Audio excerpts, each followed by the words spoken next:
qalbeeffadhu kibbaasi waame ilaame dhaggeeffadhu baasi waame ilaame qalbeeffadhu kaabaasi waame waleeko waliin taphachuunu gaddi kaffalleetti agas wal arguunu michuunu fakkaate kan nyaatee nu nyaatu gantuuf wal wallee jira jolle elame gaddaan baafachuu qabna laalle elame gaddaan baafachuu qabna jolle.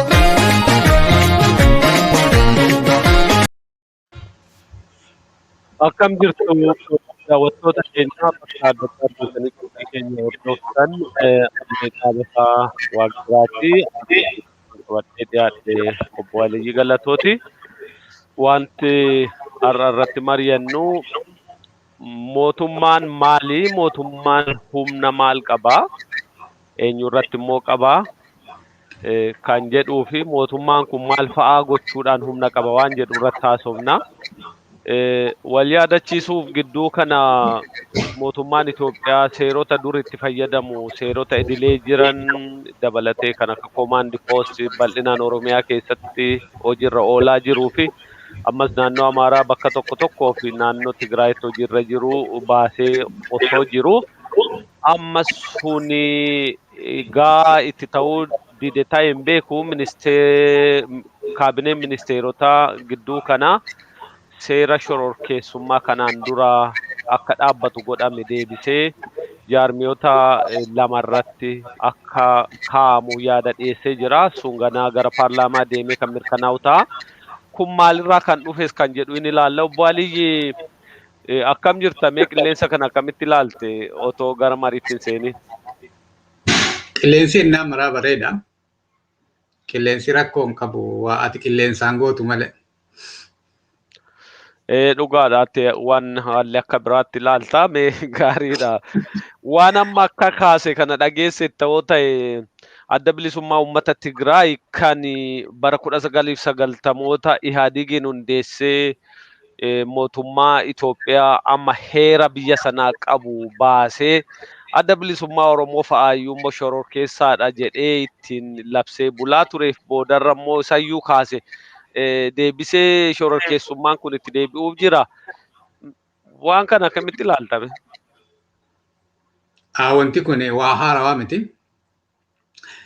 Mootummaa kanaaf addi bilisummaa Oromoo shororkeessan. Maaliif shororkeessaa wanti jedhamu yoo akka definishiiniitti ilaalte shororkeessa kan jedhamee seera addunyaatiin barreeffamee lafa kaayame biyya seerri keessa jirtu keessa hojjeta.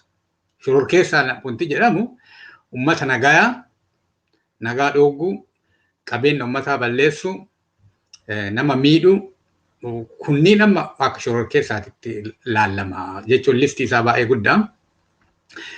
Wanti akkanaa hojjetu biyya seerri jirtu keessatti. Biyya ummanni waa walitti qabuun bulus. Yeroo garii namni seeruma jedha malee waan walitti qabdu tokko yeroo bultu rakkoo miti. Amma aadaallee qabaattee dur mootummaa ijaarame akkanaa isteetallee dun qabaanne uummanni nagaa uumaa waliin jiraataa ta'u. Wanti nagaa waliin jiraataa tureef aadaa nama maraa jiraachisu tokko keessatti namni uma jiraataa. Namni waa balleessu immoo hinnaa maraan ture. Yeroo mootummaan hin turrellee namni waa balleessu uma jira, namni nama miidhuu jira, namni nama humna hin qabne miidhuu jira, namni nama saamuu jira, namni hatuu jira, namni kijibu jira. Wanti kunniin takkumaa haarawaa miti. Namatu haarawatti dhufa malee waan baay'ee. Yeroo ofiitti dhufu haarawaa se'a malee namni mootummaa Itoophiyaan takkumaa seeraan bultee hin beektu. Biyya seeraan ijaaramtee mitillee biyya humnaa ijaaramte. Waan humna san tuqaa hinnaa maraa mootummaan kun maqaa adda addaatti baasuu ta'ee, ajjeesuu ta'ee, hidhuu ta'ee, balleessuu ta'ee, qancarsuu ta'ee, you name it. Waan silaa waan barbaachisu kanneen godhuma jira. Mootummaan kunillee mootummaa addaatii miti. Mootummaa ammaa kunillee sanuma godhaara. Wanti yeroo adda addaa ta'amu maal akka ta'e beektaa wanti Itoophiyaan jijjiiramu. Namatu dhufaa arga namni martu. Probably waggaa diqqeennatti kun waggaa 27 dura wanti Itoophiyaa qajeelumatti akka gaariin naa iftee already waa Itoophiyaa hin beeka. jechuun warri kiyya barsiisuu rakkoo keessa luferraa waan adda addaa. Namni garii ammoo reefuu galeefit Itoophiyaan hamtuu yaa. Wanti kunniin amma Itoophiyaa hamtuuf michuu fi shororkeessaaf kanneen irratti tun taane bakki rakkoon jiru galiin adda bilisummaa Oromootiif galiin mootummaa Itoophiyaa galii waliin deemuu danda'u miti. It is not the same goal. It's not the same objective. Mootummaan Itoophiyaa kun humnaan dhufee humnaan jiraachuu barbaada. Nama waan biraa barbaadu, aangoo barbaadu, walqixxummaa uummataa barbaadu kunniin martinuu maali isaaf shororkeessa. Inni wanti barbaadu aangoorra ta'aniit waa akka ofii barbaadan yoo qabeenyaaf dhufanii jiraatan qabeenya sana akkaataatti saaman yoo aangoorra ta'anii ijoollee fi jiruu gaarii jiraachisuu ta'ee biyya qabeenya sii fudhachuu ta'ee olaantummaa mul'isuu ta'ee afaan ofii guddifachuu ta'ee aadaa ofii guddifachuu ta'ee sanuma godha. Mootummaan Itoophiyaa kun ennaa maraa kanuma godha. Nama itti jijjiirama malee. Addi bilisummaa Oromoo ammoo wanni itti ijaarameef uummata Oromoo aangeessu jechuun biyya isaa deebiseet ummatichi nama Oromoo callaatu hin taane ummanni biraallee ka Oromiyaa keessa jiru nama isaa ta'u filatee nama isa tajaajilu achi kaayee gaafa jiraate malee namaa miti. Addi bilisummaa Oromoo fi aangoo qabachuuf deemaa jiraate warri addi bilisummaa Oromoo keessa jiru namni hedduun qaata aangoo qabata. Because kana dhiisaati aangoo isinii kenninaa jiran. Aangoon kun aangoo garbummaa keessa aangoon hin jiru. Maaltu jira? Itoophiyaa keessa wanti jiru barcumatu jira. Barcuma namni sii kaa'u akkuma kun hoteelaa kan argite. Sa'a barbaachisetti yookiin barcumicha si jala harkisan yookiin ammoo sii kanaa irraa ol si harkisan jechuudha. So kanaaf mootummaa Itoophiyaa wanti inni godhaa Roomaa dur godhu addi bilisummaa Oromoo fa TPLF illee shororkeessa isaaf maali hajaa isaatiif hajaan addi bilisummaa Oromoo waa waliin hin deemnee fi rakkoon kun dhalataara malee addi bilisummaa waan qajeelaa dalagaaraaf dalagaan jirutti dhaan qabu. Addi bilisummaa Oromoo seera cabsee irratti dhaan qabu. Addi bilisummaa Oromoo shororkeessaa ta'uu dhabuu irratti dhaan qabu. Wanti inni irra hidhaa qabu addi bilisummaa Oromoo waa isaan barbaadan kana harkaa buuseeti ummaticha bilisa baaseeti ummata kana akka inni ofii filatu godhuu danda'a. Ka jedhurraa waan kana godhaaran malee waan amma isaan jedhan kanatti dhaan qabu jechuudha. Uummanni akkasii hubachuu qaba malee addi bilisummaa uumaan balleessine seera weetuu hin cabsine kanatti dhaan qabu. Addi bilisummaa Oromoo waa isaan barbaadan kana chaalenjii godhuu waan danda'uuf akka inni humna hin qabaanne godhu. Amma nama shororkeessaa yeroo kaa'ani namni hedduun irraa dheessa. Maaliif shororkeessaa osoo hin jedhan miidhaa adda addaa sirra ga'uu waan danda'uuf nama hedduu si jalaa yaasuuf waan kana godhanii jechuudha. Yeroo waan kana godhan maaloo yeroo ta'an seerota akkasii baasu fakkeenyaaf seerri duruu lafuma jira seerota adda addaa kana baasuun mallattoo maaliiti mootummaa keessatti? Hennaa maraa yeroo ati humna fayyadamtu akka nama tokkootti ta'e akka mootummaatti ta'e yeroo humna fiiddu baay'ee dadhabuu kan kee mul'isa. Because wanti ati amma baasaattu kun humni xiqqara qabdu sun gayaa waan hin taaneef humna biraa ulee biraa kan ittiin nama dhaantu qopheeffataa ta'e jechuudha. Wanti ulee dabalattuu fi uleen duraa waan hin geenneef. Because warri kuni ulee saniin qaqqabu waan hin dandeenyeef ulee biraa irra hidhataa ta'a jechuudha. Wanti amma isaan godhan yeroo dadhabu namni martuu gara nama rabsuu, nama ajjeesuu, nama jibbuu, nama tuffachuu maalii kana yeroo gaafa deemu namni humna dhabuusaa protekshinii guddaa isaa akka barbaachisu mul'isa jechuudha. Kanaaf namni haala badaa keessa yeroo seenaa deemu sillee haala badaa keessa si seensisa. Kanaafuu of eeguu qabda jechuudha. Gama kaaniin yeroo mootummaan akkas godhu uummata maal gochuu qaba? Ati uummanni mootummaan maal akka ta'e beekuu qaba. Mootummaan kun mootummaa akkamii akka ta'e, mootummaa eenyu akka ta'e, maaliif akka achi jiru yoo beekee fi hajaa isaa ammoo maal akka taate, amma uummanni Oromoo maal akka barbaadu yoo beekte, mootummaan maaliif akka deemu yoo barbaadde, then mootummaan kun ati deemtuuf kan akka balleessuuf wanni yoo qabu hanni inni amma laafee waan garii inni sii godhu kun sarviisii inni sii kennu kun illee haga humna isaa jabeeffatee warri sii qabsaa'u kunniin haga inni laafuuf malee warri sii qabsaa'u kun laafee jennaan dubbiin si jabaataa deema. Dubbiin si jabaata. Warra amma raasaa qabsaa'u miti be. Warrummaan mootummaa keessa jiru ka Oromoo ka diqqoo Oromoof dhukkuffatuu achi keessatti hidhamuu ajjeefamuu jalqaban yoo warri amma oppoziishinii kun lafa. Yoo oppoziishiniin jabaate ammoo warra amma mootummaa keessa jiru hiree guddaa uuma. Because kun Oromoo akkas godhaarraa maaliif akkas godhaarraa jedhanii waa akkasii godhuu waan danda'aniif jecha. Kanaaf uummanni maal godhuu qaba? Tokko uummanni gurmaa'ee hajaa ofiitiif hojjechuu qaba. Yoo hajaa kan keetiif kan hojjanne taate hin milkooftu, yoo milkoofne ammoo yennaa maraa harka namaa eeggatta, yoo harka namaa eeggatte ammoo namni akka ofii barbaade si godha.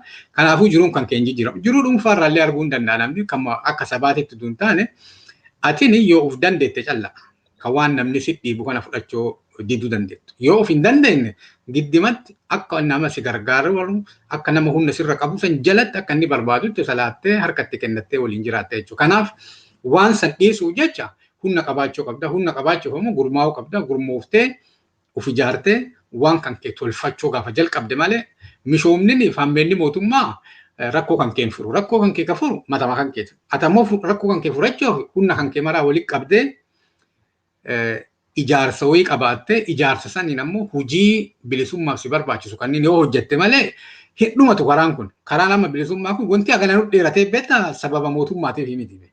Sababa kenna malee. Rakkoon jiru uummata keenya keessa qabsootu jira. Namni gariin kaampii qabsoo keessa jira malee qabsaa'aa miti. Yeroo haalli toleefi kaampii kanaa bahee kaampii biraa seena. Warri qabsaa'aa lakkoofsi isaanii baay'ee diqqata. Isaan ammoo yeroo baay'ee yeroo hajaa akkanaa baay'atee gamda kaanii oo'u namni hedduu irraa yaa'ee lixa. Warri irraa yaa'ee lixu kun ammoo waan achi silaa ergam hin arga jedhee dhaqe san dhabeeti achi as dacha. Yeroo isaan achi as dachaan ammoo namni qabsaa'aan gariin illee hamlee isaan tuqama. Maaliif uummata kanaaf qabsaa'aa jedhanii qalaba deemaa jiranii uummanni ammoo yaa'ee illaa lixe achi ammoo yeroo hammaatu ammoo yoo gaddacha'u uummanni kun nagataa lixa yeroo barbaade as dachaa waan jedhu warri akkasii hawwannoo isaanii illee qabbuun jira. Kanaaf amma nu deebineeti akka sabaatitti reefu irraa waan amma qara jenne namni baay'een galee mootummaallee jajjee bilisummaallee baanee maalillee jedhee waa adda addaa godheera maasiin jechuudha. Kanarraa reefu amma wayyaarra akka dhugamaan rakkoon keenya ka dhugaa suni. Because rakkoon keenya ka furamu Oromoon paarlaamentii onnoo seenuu ni miti. Wanti sun si gargaara amma qabsaa'otatu dogoggore malee jarri OPDO kunneen gargaarsa guddaa Oromoof ta'an. Isaaniif fayyadamanii waan Oromoo kana fiduu dhiisee namni isaanitti harka kennati. Isaanii harka kennachuun ammoo isaan ammoo waan balleessa wayitu hin qabanii wama dura hojjetan jechuudha jarri. Wama takka jarri karaa irraa madde beek qabsaa'otatu karaa irraa maqe. Qabsaa'otatu karaa irraa maqe warra qabsoo keessa turantu karaa irraa maqe malee jarri wama dura hojjetan dhufa foollee wama dura hojjetan san hojjetan wanti haarofti wayitu hin jiru. Garuu jidduutti atini akkuma qabsoo kun 2015 2016 isaan keessatti nama gurra laafu nama si caqasu kanneen fayyadamtee waa Oromoo kan afu butuu dhiifteeti utubaa isaan goote. Jarri utubaa ta'uu hin danda'u maagara malee. Maagara sii ta'uu hin danda'a. Kanaaf amma bakkatu wal miliqeera jechuudha Oromoo kana. Warra maagaraa warra utubaa ta'e maagara godhee warra maagaraa ammoo utubaa godhee waliin rakkataara Oromoon.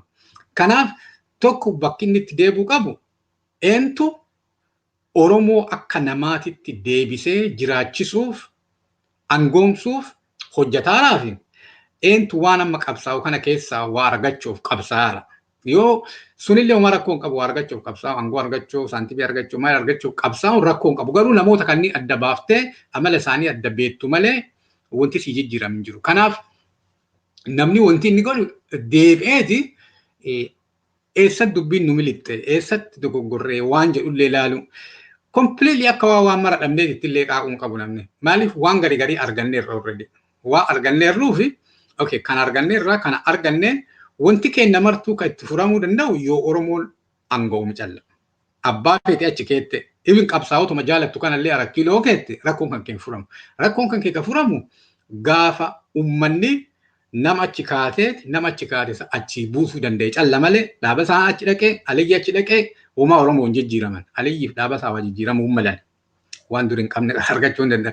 Garuu akka sabaatitti ka jijjiiramuu danda'u yoo Oromoon beeki rakkoon biyya sanii yaada lamatu jira. Yaada wal lolaa malee namni nu wal lolaa hin jiru beeki. Yaadni jiru tokko namni baay'een qixaa warri amma garbummaa jala turan kunni hedduu isaanii ilmi namaa martuu qixa jedhanii amanan. Warri biraa warri ammoo nu garboonfataa ture ammoo namni qixaa miti biyya san keessatti yaada jedhu. Warri nu qixaa miti jedhu ennaa malaa nu bulchuma barbaada. Warri nu qixa jedhu ammoo nu waliin buluu barbaada. Rakkoon kuni itti furamuu danda'u. Amma namni akkanuma waa hedduu qaaqaa oola malee rakkoon biyyattii sanii waan lamaan furama. Tokko yoo warri nu qixaa miti jedhu kun namni martuu qixa jedhee kan fudhatu taate. Less likely warri sunniin hin jedhu because cinaa namaan qixa bulanii waan hin beekneef haga beekan kana hin fudhatan isaan.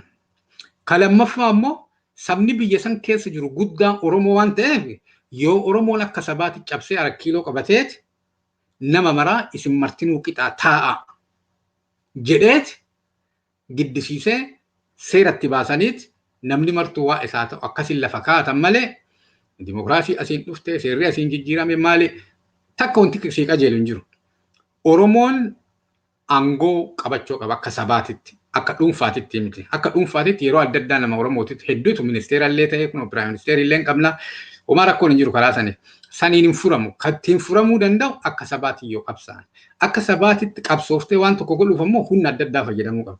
Humniti tokko guddaan ka Oromoon yeroo baay'ee laakii godhu tokko waraana. Because biyya Afrikaa sanitti waraana jabaa ka saba kan kee abdii toru saba kan kee protectii godhu qabaachuu qabda. Lammaffaa ijaarsa organizationii jabaa kan nama kan kee hedduu achi keessa laafaa kan keetiif jabaa kan keellee protectii godheet hajaa kan kee kana akkasitti milkooftu godhuuf hojjetu yoo qabaatte aangoo qabaachuu dandeetta. Aangoo 4 kiiloo san dhaaluu dandeetta. Yookaan ammoo waan namni sii kenne fudhachuu qabda dirqamatti. Lama filattee hin dandeettu. Yoo akkas cabsitee biyya san qabachuu kan dandeenye taate den waan namni raasii kennaaru negosheetii waliin godhaattu way fudhatta. Isarra jettee fofoo ammoo taaftellee irra hojjannaa illee mala tokko. Kanaafuu namni konfiyuuzii ta'uu hin qabu. Yoo humna qabaatte waan kan kee fudhachuu deeffachuu. Yoo humna hin qabaanne ammoo hagattii humna qabdu sanii waan bituu dandeettu. Bitteeti taaftellee suuta itti guuttachuu hin dandeetta. Jechuun akka amma kun 2018 yaalan sani. Dimokiraasiin dhuftee, yaaliin dhuftee suutaan aangoo illee seera illee maal illee jijjiirra jedhanii negosheetii godhanii waan akka transitional government way uumanii godhanii waan tokko fuudhanii waan maraa jara kennanii kan deebanii jara himachuun kun baay'ee ammallee responsibility fudhachuu didaara jechuudha Oromoo. Mee waan yeroo garii mootummaan kun godhu namni akka hubatuuf mootummaan warra ittiin lolu yookaan warra ittiin falmu kana dadhabsiisuudhaaf meeshaalee adda addaa qaba. Meeshaalee kanaan kan mul'atus kan hin mul'anne wanti inni godhu jiraachuu mala. Isaan kana mootummaan maal fa'aa gochuu danda'a yeroo warra siin mormu dadhabsiisuu barbaadu? Biyya marattuu nama diina jettu tokko galiin kan kee balleessu. Galiin kan kee kadhumaa balleessu. Garuu piroosesii waa 4 goota.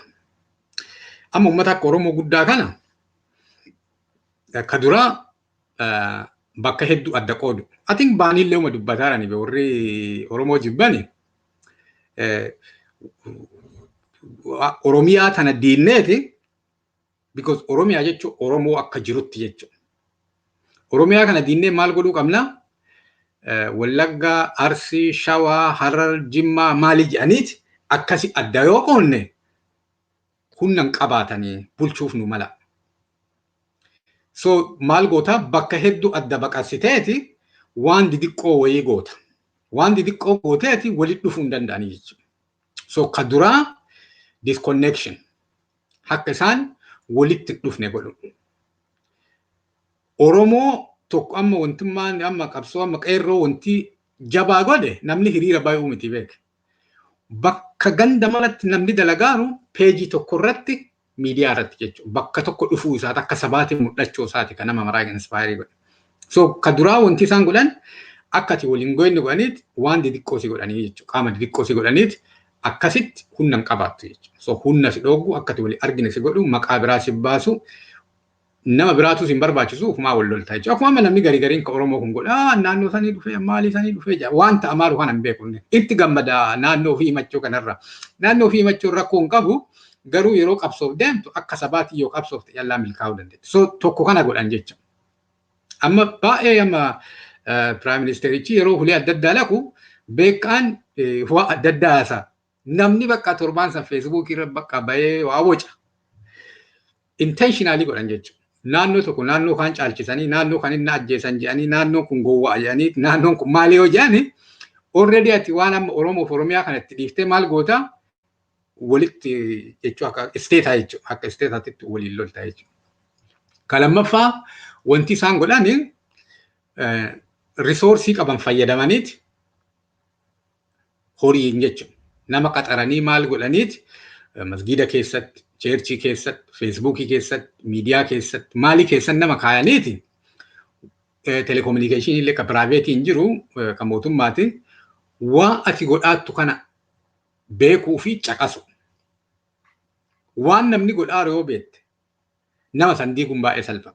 So amma waan amma interception jedhan jechuudha. Waan ati godhaattu kana amma karaa akka miidiyaatitti akka teekinooloojiitti intercept jedhanii waan ati godhaattu kana guuraniiti. Okay, ebalu jabaa, ebalu akkasii ka keessaa bituu danda'an hin bitan, ka keessaa ajjeesuu barbaadan ajjeesan, ka keessaa hidhuu barbaadan hidhan, ka qabeenyaan dadhabsiisanii akka yoo amma qabeenyaan beekamte jiraatte qabeenyaan akkati qabeenya kan keessan balleessanii humna qabaattu jechuudha. Yoo beekaa yuunivarsiitii piroofeesara maalii taatee uummata achi keessatti waa barsiiftu taate aangoo kan kee gabbuusanii yookiin barsiisaa callaa si godhan yookiin akka daayireektera turte. So teeknikaalii maal si godhanii spy amma intelligence jechuudha. Basaasa jechuudha. Telefoonaan si basaasanii nama si keessa kaa'anii basaasanii waa adda addaa basaasaniiti guuraniiti achirraa tarkaanfii adda addaa fudhachuuf isaan gargaara. So kana godha ka lammaffaa. Ka sadaffaa ammoo maal godhanii already waa ati godhaattu yoo beekani waa ati godhaattu kana akkuma jiru dhiisanii waa itti eda'an hin summeessan jechuudha. Waan amma modification jedhaniiti hin summeessan. So yoo summeessan namni wal lola. Kaleessa akkas jennee akkana kan jennee ebalu akkas jennee akka kun amma qalama adda addaa dibu nama adda addaa qalama dibu akkuma amma OLF amma terrorist godhuu jechuun summii keessatti gaaran jechuudha. Amma namni amma kanarrattu yadhisee haasaa terroristiin hin jedhanii maaliin hin jedhanii jedha. Akka inni terroristiin taane beekuu qaba silaa namni Oromoo OLFin akka terroristiin taane beekuma qabaa ture. Garuu maal godhanii terroristiin hin jedhe mootummaan akka mootummaa dhugaa, mootummaa seeraa, mootummaa nagayaa, mootummaa uummanni filatee achi kaa'ee tokko godheeti akkana nun jedheera. So ka sadaffaa kun modification jechuudha. Summii yoo keessa sii buusan maal taata isarratti illee deebitee wal nyaattaatu. Nama biraatus hin barbaachisu. Disinformation akka jedhamu amma addunyaa irratti biyya keenya callaa miti.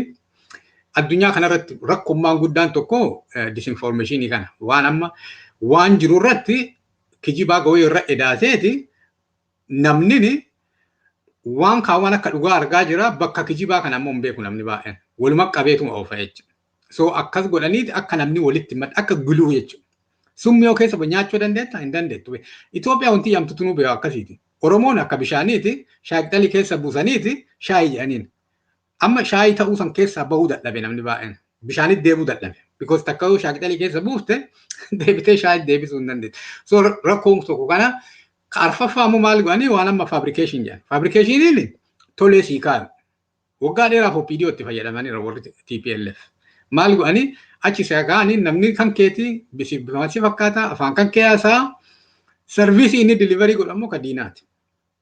So kunoo sii jira bakka OLF OPDO buusanii fi waggaa 27 nama kenna achi jira maali kenna achi jira akkasii Oromoo maali jedhanii namichi isaan achi kaan maali motivationii isaa Oromoo akka Oromooti jiraachisuu hin taane waa Oromoo kana keessa horii argachuu mana argachuu makiina argachuu aangoo argachuu waa adda addaa kanneen waa inni dur hin qabne kana fuudhanii kennanii fi innillee waa argate innillee deebee waan jarri barbaadu godha. So waa afurii kana godhanii jechuudha.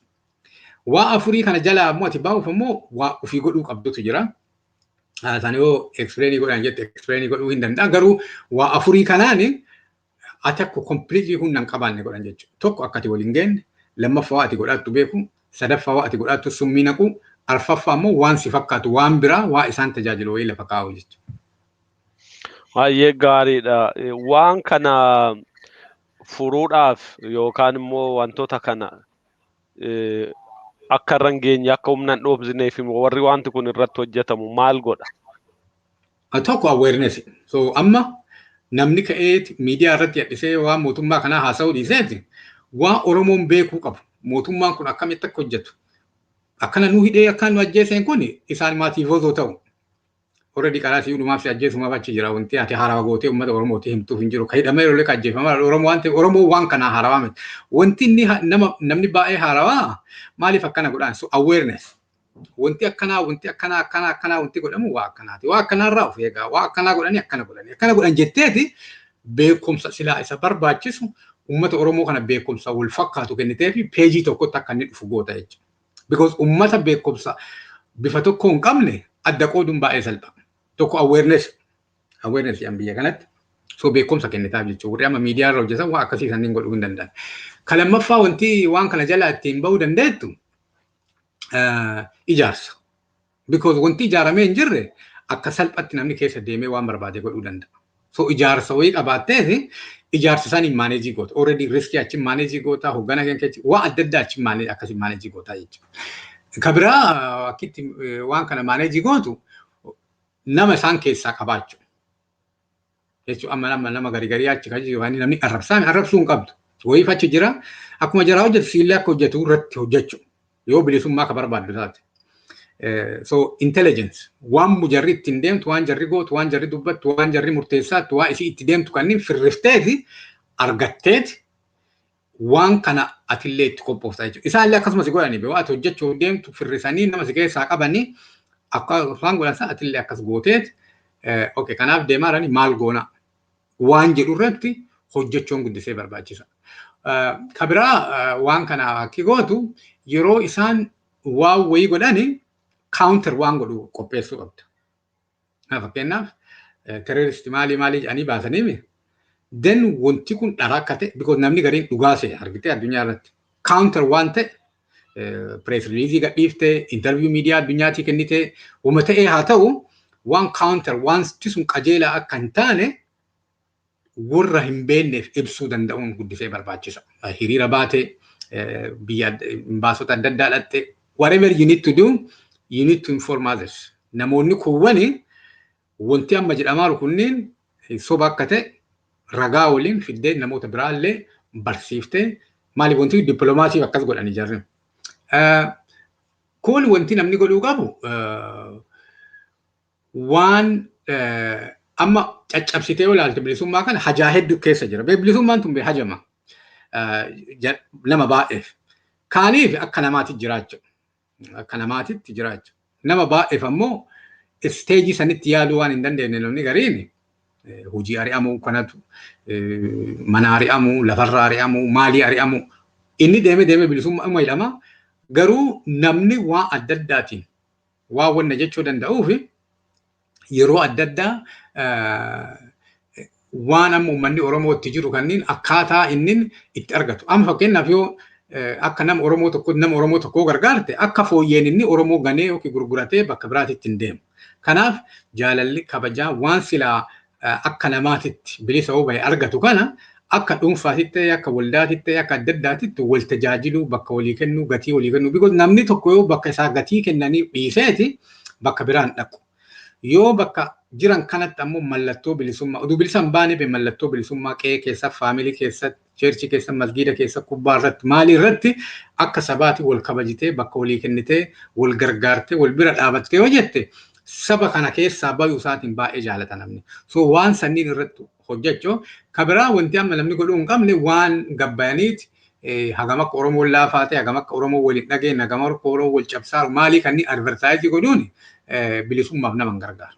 Yeroo garii namatti tola haasa'u waan sanniin bahe Oromoo akkas balleessitee maalii akkas balleessitee haga isaanii danda'ametti waan kana irraa barachuu argite lesson learn argite. Okay ebalu qara bilisa nu baasa jedhee lolaa ture amma immoo achi jira kanarraa maal baranna maaltis achi fide jedhanii waan sanirraa namni asii kunillee waan sanii hin barsiifne asii ammallee namni biraa achi lixuuf deema jechuudha.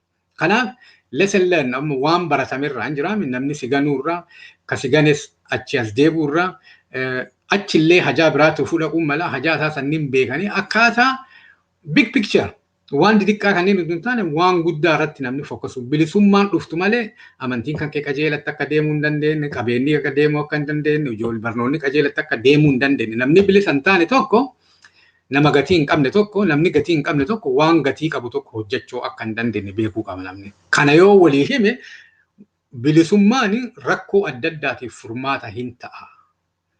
jedhaniiti akkasii wal amansiisanii bilisummaan tun akka dhuftu irratti namni akka hojjetu warri hojjechuuf ammoo humna hin qabne akka ammoo fedhii hin qabne illee bilisummaa tan afoo dhaabachuu irraa akkaataa irraa dhaabatan irratti yoo wal barsiisan atiin wal barsiisuuf wal kabajuuf bakka walii kennuun baay'ee bilisummaa irratti gargaarsa guddaa qabatanii. Hedduu gaariidha obbo Aliyyi qabxii babbareeda kaaftee wantoota har'aaf qabanne keessatti marii kana haaluma yeroo wajjin wal qabsiifne akka idileettis gara fuulduraa bal'inaan itti deemna.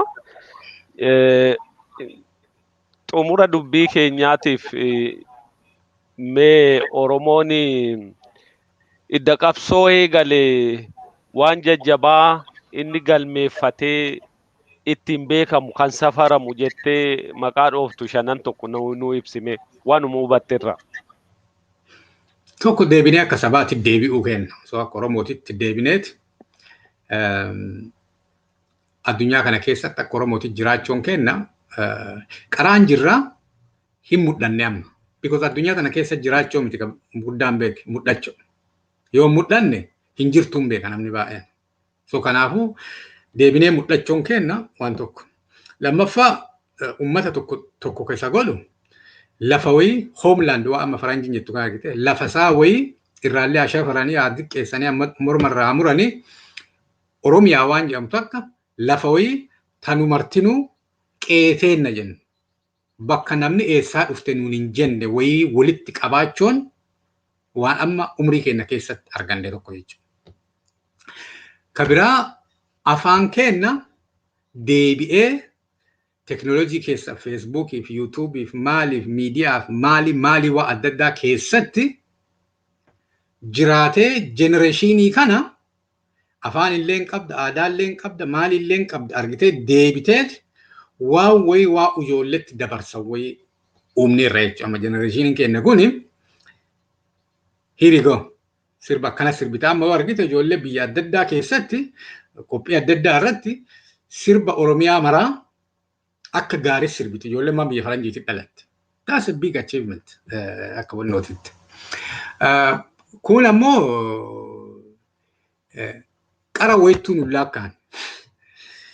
Qara wayittuu nu laakkaan amma furmaanni karaa Oromootiin dhufa wanti jedhu kala fagayame.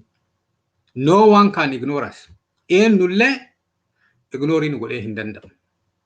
Saba Oromoo kana duri waggaa 15 madhaatu baay'een kenna muddamnaa ture wanti Oromoo kun badinnaaf. Amma ufumaa keessaa badda malee wanti Oromoo hin badu. Ufii kaajaa kan keetii waa adda addaatiin keessaa baduu hin dandeetta. Isteejii namni keessaa baheef, namni dhiiseef, gurgurameef wanti Oromoo kun laamshaw bira darbeam wanti Oromoo. We came out of ghetto to the mainstream akkama faranjiin jettu argite bakka itti dhossanii koshaa keessa qabsoo godhanirraa rakkoolee furmaatallee warra magaalaatiif ta'e warra Finfinneetiif illee warra Londaniitiif illee warra Melbourneetiif illee warra Torontootiif illee warra Minisootaatiif illee seenatoroonniif maali addunyaa kanarratti paarlaamentonni adda addaa bayaniiti haasa'uun kuni ummata hidagale qabdee rakkoo hidagale qabdee bira lufuu hin dandeenye tokko ta'e wanti Oromoo. Therefore yeroo amma namni Oromoo tokko mootummaa galeef achi seeneef irraa rakkatanii miti. Ufumaa bade malee wanti Oromoo ammaan booda hin badu. Isteejii namni waa Oromoo balleessu, waa Oromoo gurguratu, waa Oromoo itti miidhu fayyaduu hin danda'a. Miidhuu hin danda'u malee fayyaduu hin danda'a. Wanti xixiqqoo walitti dhufteet waa Oromoo bu'aa buusuu hin dandeetti. Waan xixiqqoo kanneen slow godhuu hin dandeetta. Kun yeroo makiinaa oofnu bireekii irra jennee xiqqoo makiinaa speedii isaa xiqqeessu argite waan akkasii xixiqqaa godhuu hin danda'a namni Oromoo. Garuu you will never stop it amma isteejii sanarra lubnee jechuudha. Afurii shanaffaan akka sabaatitti waan mara fidneeti wanti fidne kun martuu aangoo hin qabu. Amma bakki Oromoo hafteettu bakka aangooti. Biyya ofii irratti abbaa ta'u. Biyya kan kee irra abbaa taatu malee wanti ati argatteettu kun martuu deebi'ee sharafamaa jechuudha. Yoo hin banne illee akkuma godhaaran kana jechuudha. Afaan kan kee afaan Amaaraa baradhu, maali akka aadaan kan kee akkasii, maali kan kee akkasii. waan adda addaa godhan jechuudha. Kanaafuu akka sabaatitti waan silaa argachuun nurra jiru qaaliin dhufe garuu beekee akka amma salphaa miti. Nama hedduuf homaa ittiin fakkaatu. Qe'ee itti buqqaatee namni hedduu itti du'ee namni hedduun waan adda addaa sakrifaayisiin kafalameeru akka namoonni adda addaa jedhanii lafee itti cabsanii dhiiga itti dhangalaasaniiti. Wanti agadhaa dhufe kun dhufee armaan ba'eera. Wanti amma nu hafeeru state power. State power yookaan immoo biyya kan kee Oromiyaa yoo hin qabanne amma warri TPLF biyya ofiillee qabatanii turan. Still isaan marka jira teknikaalee warri mo'annee jedhu malee. Kana gaafsanii uummata Oromoo mataa ol qabuu hin dandeetta. So waan sila achiivii godhuu irra jiru hedduu isaa achiivii gooneet wanti sun akka hin guddanne ammoo aadaan keenya akka hin guddanne afaan keenya akka hin guddanne waan adda addaa akka hin guddanne mootummaa Oromoo ka Oromoon akka guddatu barbaadu waan hin qabneef jecha wanti baay'een akka waa ta'amee hin jirreetiin namoota hedduu dhagahamuu mala. Garuu weerde achiin baaneerraa qe'ee jirra. Akka yeroo baay'ee wanti Oromoo maal ta'e olaan jedhani namoota yeroo itti fakkeessee wanti Oromoo wanti ta'e hamuumonni qe'ee gurbaatii dhufeeti qe'ee intalaatii yoo bayani manuma intalaatii bayee namni gariin hamuumota afuurraa hamuumotaa seeneeti warri duuba hamuumotaa dhufe ammoo akka ciini sun hin banneef cadhisaniiti ciini badee amma warra qe'ee intalaatii bayeeti hamuumota edame santu qe'ee wannoo balleesse jechuudha. Warri achi hamuumotaa dhufe qe'ee biraan bayeeti warri kun ammoo saalfatu mire achi bayeetuma afuurraan hamuumota akka waa fagoo dhufeetitti hamuumotaa seenee haga achi seene sirii waan maraayyuuf maa ta'e gobarii godhe akkas goone akkuma amma kunoo maal jedhani warra daabboo nyaatu daabboo maalii taatee akkas taatee biyya alaatii galchinee akkas goonee jedhan kan argite sanuma jechuudha. Already amma abbaa cidhaa ta'an. Kana ka godhe I think namni waatu tola jedhaniiti maali nama armaan dura Oromoo kun baay'ee waan garaa laafuuf nama armaan dura waa balleessaa ture eegamanii as deebi'e akkuma kenna ta'eera waan jedhu irraatiin miskalkuleetii godhanii never jarri sunni maagara ta'uu danda'an malee yoomillee utubaa ta'uu hin danda'an. Kana beekuma qaba Oromoon. Yoo irra deddeebi'eetuma malee misteekii hedduu uumuu barbaade malee namni waan mara dhiisee lafee ofii cabsee siif jedhee waan mara dhiisee hamuumota kana qabatee karaarraa dhufee qeesaniin dhiyaateeru isa ignoorii gootee yoomuu milkooftu jecha. Kanaaf namas lafee sii cabsu dhiiga sii lolaasu kanniini ulfinna kennuu fi qabda yoo ofii ulfinna bakka barbaaddu taate jechuudha. Bilisummaa ulfinna waan taateef warra ulfinna kanaaf sii du'aaru, sii lolaaru, sii wareegamaaru, sii lafee sii cabsaaru waan mara dhiisee waan kana godhaaru kana utuu isaan ulfeessine ulfinni akka sabaati argannu hin jiru jechuudha. So ati waan gara shanii maqaalee na fakkaata. Ayyee obbo Alii yeroo qabnu keessatti waan baay'eedha kan kakaafne hedduu fayyaa ta'i.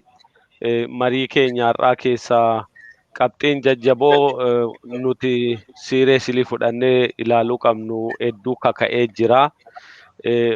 Kaayyoon warra diina jedhamanii nama diinattiin jedhe sana humna buusuudhaaf mala adda addaa fayyadamaa kana yeroo garaa garaallee irra deddeebitee ibsita. Har'as waan kun akka ka'u hawween ture kaaftee jirta. Akkatti dhoksaanis haa ta'u ifaan baanii Oromoo kana deebisanii akka duritti humna akka inni dhabu gochuudhaaf hojjetanii yookaan immoo gidduu seenanii waan inni qabu kana jaja baballeessan kana kan kakkaaftee hin jira. Isaan kana sirnaan akka namni baratee irratti hojjetu irra deddeebinee hin kaafna sagantaa keenya biraa irratti. Keessumaa immoo yeroo isaan mala akkasiin humna si dadhabsiisan ati immoo maal uummatta maal goota kan jedhuuf qabxiileen ati lafa kekkeefse kan sirnaan hubatamuu qabuuf irra deddeebinee ilaaluu qabnudha. Sabni keenya karaa hedduu dheeraa deemeera akkuma tu kaafte milkiilee hedduu argateera. Garuu iddoo hawweef iddoo barbaade sana hin geenye wanti dhumullee hin jiru akkuma amma jettu hamaamota fuudhee hamaamota warraatti kenneetu irraa humni jalaa gowwummaan haa ta'u humna dhabuun haa ta'u mala wallaaluun haa ta'u haga wayii rakkoon isa mudate isa kanas jijjiirama mootummootaa dhudhuufan kana keessatti waan arganne waan dhabne baay'ee jira yeroo dargii yeroo wayyaaneen dhufee aangoo qabatus isa dheengaddaasi lesanii yeroo kanarraa barannus maali jennee itti deebinee yeroo biraa hin mari'annaa. Yeroo kee fudhattee hubannoo beekumsa qabdu waan nu qooddeef hedduu fayyaa ta'in jedhaa. Qophii keenya har'aasumaan xumurree qophii biraatiin walitti deebina. Fayyaa ta'e.